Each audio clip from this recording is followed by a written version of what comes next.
ठरलं तर मग प्रेक्षकांनो, मालिकेचा कसला जबरदस्त प्रोमो आउट झालेला आहे आणि आतापर्यंत आपण इकडे प्रियाची मिळालेली शिक्षा तर पाहतोय, पण त्यानंतर खऱ्या अर्थाने DNA रिपोर्टचा जो काही भडका उडताना आपल्याला दिसणार आहे आणि त्यानंतर प्रिया आता या सगळ्यामध्ये अशी काही अडकले की तिला तिथून बाहेर पडायला कोणताही मार्ग नाहीये आणि या सगळ्या कचाट्यामध्ये प्रिया कशी अडकले बरं, हे सगळं घडत असताना तिकडे दुसऱ्या बाजूला एक वेगळंच दृश्य आता घडत आहे आणि ते दृश्य काय आहे?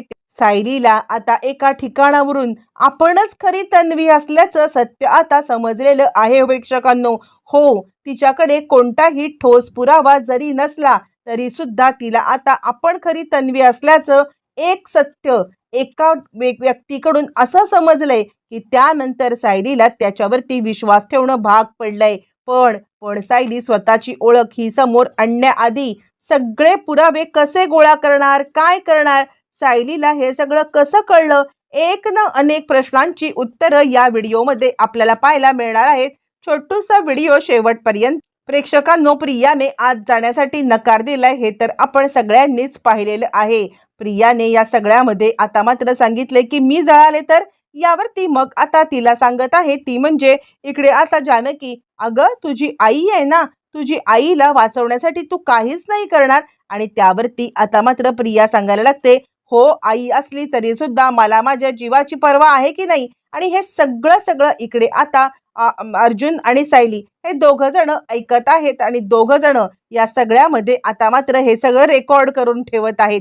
त्यानंतर मग आता इकडे सांगायला लागते ती म्हणजे जानकी, अगं असं काय करतेस, आत्ता जर का सायली असते ना तर मात्र तिने आता तिच्या म्हणजे प्रतिमा आत्या तिची आई नाहीये तरी सुद्धा वाचवायला गेली असती, तू अशी काय. आणि यावरती प्रिया आता सांगायला लागते, मग जा तुम्ही सायलीलाच बोलवा, सायलीला मोठेपणा करायची हौस आहे, मला आता स्वतःला जाळून घ्यायची अजिबात हौस नाहीये. असं म्हटल्यावरती दुसऱ्या बाजूने प्रतिमा आता बाहेर येते, कारण हे सगळं प्रतिमा ऐकत असते आणि तिच्या जीवाला जी काही घरं पडत असतात ना आणि तिचा या सगळ्यामध्ये तिला आता आपला विश्वास किती खरा आहे याची आता प्रचिती यायला लागलेली आहे. खरं तर या सगळ्यामध्ये तिला आता समजलेलं आहे की आपण जो काही विचार करतोय तोच बरोबर आहे.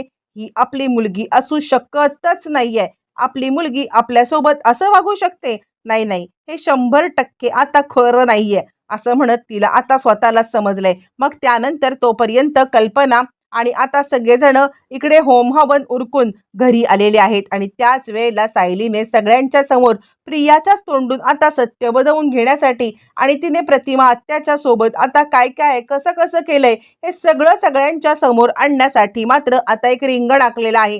रिंगण आखल्यावरती तिथे आता आग लावले आणि प्रियाला त्या बरोबर आगीच्या मध्यभागी उभं केलेलं आहे. प्रेक्षकांनो, ज्या वेळेला तिला आता आगीच्या मध्यभागी उभं केलंय, प्रिया मात्र या सगळ्यामध्ये आता पुरती गोंधळून गेलेली आहे आणि त्यानंतर दे दनादन सायलीने मात्र आता शब्दांचे असे काही वर्षाव तिच्यावरती केलेत. आणि का ग, प्रतिमा त्याला होळीच्या दिवशी आता आगीच्या इकडे ढकलत तिच्या समोर आगीला घाबरत असताना आगीचं म्हणजे एक आगीसाठी एक आता लाकूड घेऊन तिला घाबरवणं हे कसं होतं ग.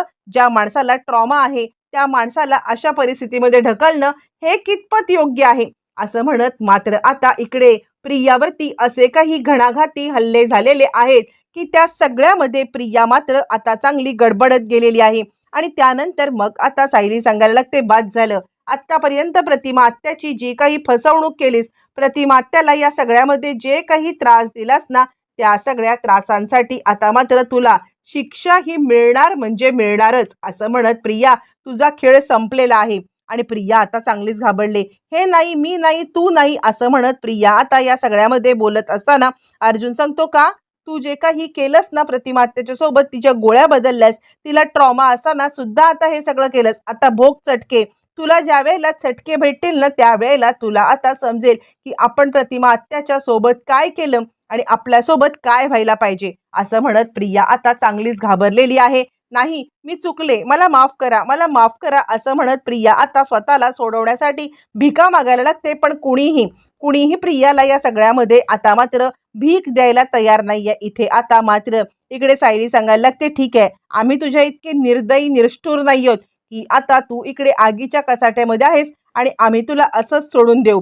ठीक आहे, ये तू बाहेर. असं म्हणत प्रियाला आता मात्र बाहेर काढण्यात आलेलं आहे. आता इकडे प्रियाला परत स्टोर रूम मध्ये रवानगी केल्यावरती सायली आता अर्जुनला सांगत आहे, काही झालं तरी इथेच थांबून चालायचं नाहीये. मुळातच आता प्रतिमा आत्याला स्वतःच्या मनाला जरी वाटत असलं की खरी तन्वी नाहीये, तरी सुद्धा सत्य समोर आणण्याची वेळ आता आलेली आहे. प्रतिमा आत्यांना आता मात्र असं वाटते की ती आपली बायोलॉजिकल मुलगी आहे, पण आता तिला या सगळ्यामध्ये आपल्याला प्रतिमा आत्यांच्या समोर आता त्यांना त्रास न होता व्यवस्थितरित्या आता सत्य आणायला लागणार आहे.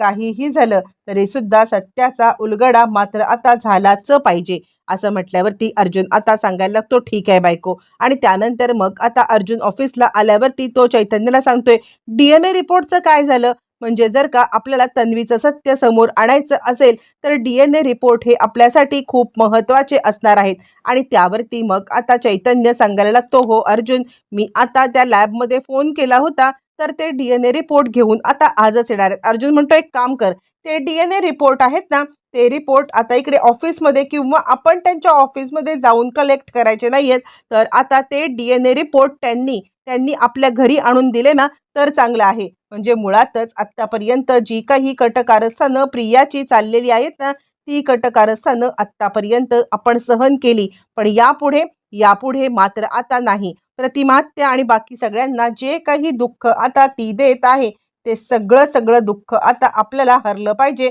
असं म्हणत पुढचा आता प्लॅनिंग सुरू होतं. मग आता चैतन्य सांगतो, ठीक आहे, तुझ्या डोक्यात नक्की आता काय आहे हे मला खरंच काही माहीत नाहीये, पण या सगळ्यामध्ये मी आता काही झालं तरी सुद्धा मी आता ते प्रॉपरपणे पाठ मागवून घेतो रिपोर्ट घरी घरी त्यांना बोलवतो. प्लॅनिंग पुढचं ठरलेलं आहे. आणि त्यानंतर अर्जुनला एक मेसेज आलाय. अर्जुनला मेसेज आल्यावरती लगेचच सायली कॉल करून सांगते, मी तुम्हाला एक आता लोकेशन पाठवलेलं आहे आणि त्या लोकेशनवरती मी चाललेली आहे. तुम्ही उगाचच या सगळ्यामध्ये मला शोधत बसाल म्हणून मी तुम्हाला कळवते. पण अर्जुन म्हणतो, कोणत्या लोकेशनवर चाललेस तू? यावरती सायली आता सांगायला लागते, खरं तर तिथे मला खूप मोठी लीड मिळणार आहे. म्हणजे खरी तन्वी कोण आहे ना, याचा आता उलगडा होऊ शकतो आणि त्याच कारणासाठी मी तिकडे चाललेली आहे. अर्जुन म्हणतो, कोण आहे खरी तन्वी? यावरती ती सांगते, मला माहित नाहीये, पण आता मी ना त्या लॅब असिस्टंटकडे गेले होते आधी, ते रिपोर्ट घेऊन आज येणार आहेत, तुम्ही त्यांना सांगितलंय ना.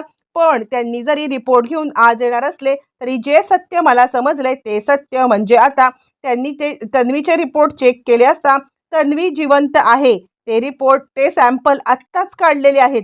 म्हणजे आता ते केस जर का तन्वी मेली असते आणि प्रिझर्व केले असते ना आधीपासून, तर ते समजतं. आणि त्याचमुळे ते सॅम्पल आत्ताचेच आहेत हे सत्य समोर आल्या कारणाने मी आता तो शोध घ्यायला चालले. अर्जुन म्हणतो, हे बघ, तू जर का कोणत्या संकटामध्ये अडकणार असशील तर मला डायरेक्ट कॉल कर आणि डायरेक्ट कॉल कर, मी तिकडे येतो, माझ्या कॉन्टॅक्टमध्ये राहा. असं म्हटल्यावर ती सायली सांगते, माझी चिंता करू नका. आणि त्यानंतर सायली आता अशा एका ठिकाणी गेलेली आहे ज्या ठिकाणी तिला आता सत्य भेटणार असतं. मुळातच या सगळ्यामध्ये सायली आता आलेली सदा मैनाला जिथे ठेवलंय तिथे. आणि ती विचार करते, जर का आता प्रिया बबली आहे तर कदाचित या दोघांना खरी तन्वी कोण आहे याची 100% खबरदारी असणार आहे. आणि तेच सिद्ध करण्यासाठी आता मात्र किंवा तेच शोधण्यासाठी सायली आता तिकडे आलेली आहे. आणि त्यानंतर सायली आता मैना आणि सदा यांचं जे काही बोलणं ऐकते प्रेक्षकांनो, आणि त्यानंतर खऱ्या अर्थाने खुलासा होतो. इकडे सायलीने ऑलरेडी मैना आणि सदा यांना कॉल केलेला असतो आणि त्यांना सांगितलेलं असतं की आज DNA रिपोर्ट येणार आहेत. आणि त्यानंतर प्रिया आता मुळातच सायलीच्या मागावरती आहे आणि तिला समजलंय की सदा मैना कुठे आहेत आणि सदा मैनाला भेटायला प्रिया आलेली आहे. आणि हा डाव खरं तर प्रियाला असं वाटतंय की आपण जिंकतोय आणि आता आपण सदा मैनाला पत्ता शोधून काढलाय. पण नाही प्रेक्षकांनो, हा पत्ता सायलीने तिच्यापर्यंत पोहोचवलेला आहे. हा पत्ता सायलीने मुद्दाम पोहोचवलाय, कारण सायलीला खऱ्या तन्वीचं सत्य जाणून घ्यायचं आहे. आणि त्यानंतर प्रिया आता आल्यावरती प्रिया त्या दोघांना दमदाटी करायला लागते. आणि दमदाटी करत आता प्रिया सांगायला लागते, काय माझ्या विरोधात तुम्ही आता कारस्थानं कराल का? माझ्या विरोधात कारस्थानं करून आता तुम्ही माझेच रिपोर्ट म्हणजे आता तुम्ही तुमचे सॅम्पल दिलेले आहेत ते म्हणजे चेकिंगसाठी, आणि आता मी खरी तन्वी नाही हे सिद्ध करणार. अहो, तुम्ही मी खरी तन्वी नाही हे सिद्ध कराल, पण खरी तन्वी कोण आहे हे तुम्हाला माहिती आहे ना. आणि त्यानंतर जर का तिला समजलं ना, म्हणजे त्या सायलीला समजलं की ती खरी तन्वी आहे, तर ती तुम्हाला सोडेल असं वाटतंय? असं म्हटल्यावरती मात्र आता सायली इकडे इतकी चपापलेली आहे की तिला काही कळायला मार्ग नाहीये. प्रेक्षकांनो, काय बोलली ही प्रिया? आपण खरी तन्वी? काय सत्य आहे हे? सायलीला मात्र आता जे काही ऐकतोय ते किती खरं किती खोटं, कोणत्याही गोष्टीवरती तिचा आता विश्वासच बसत नाहीये. आणि इथेच आता सायलीला महाभयंकर धक्का आता बसलेला आहे.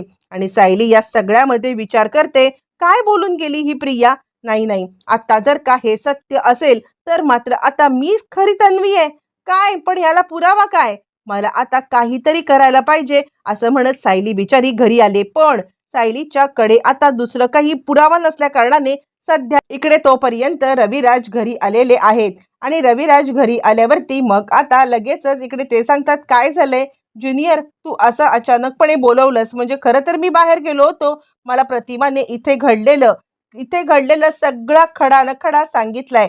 खरं तर मी तुमच्या सगळ्यांचा दोषी आहे. मला स्वतःला लाज वाटते आहे की अशी मुलगी माझ्या पोटी जन्माला आली. आणि त्यासाठी मी आता कुठेही काही प्रायश्चित्त केलं ना तरी सुद्धा ते कितीही केलं तरी कमी आहे. खरं सांगायचं तर आता काय शिक्षा असेल ती सांगा. यावरती मग आता अर्जुन सांगायला लागतो, बिलकुल नाही, तुला आता कोणतीही शिक्षा घेण्याची काहीच गरज नाहीये. कारण आता ज्या कारणासाठी तू शिक्षा मागतोयस ना ते कारणच खरं नाहीये. त्यावरती मग आता रविराज म्हणतात, काय बोलतोयस तू? काय नक्की झालंय? आणि त्यावरती मग आता इकडे प्रतिमाला सत्य समजलेलं आहे.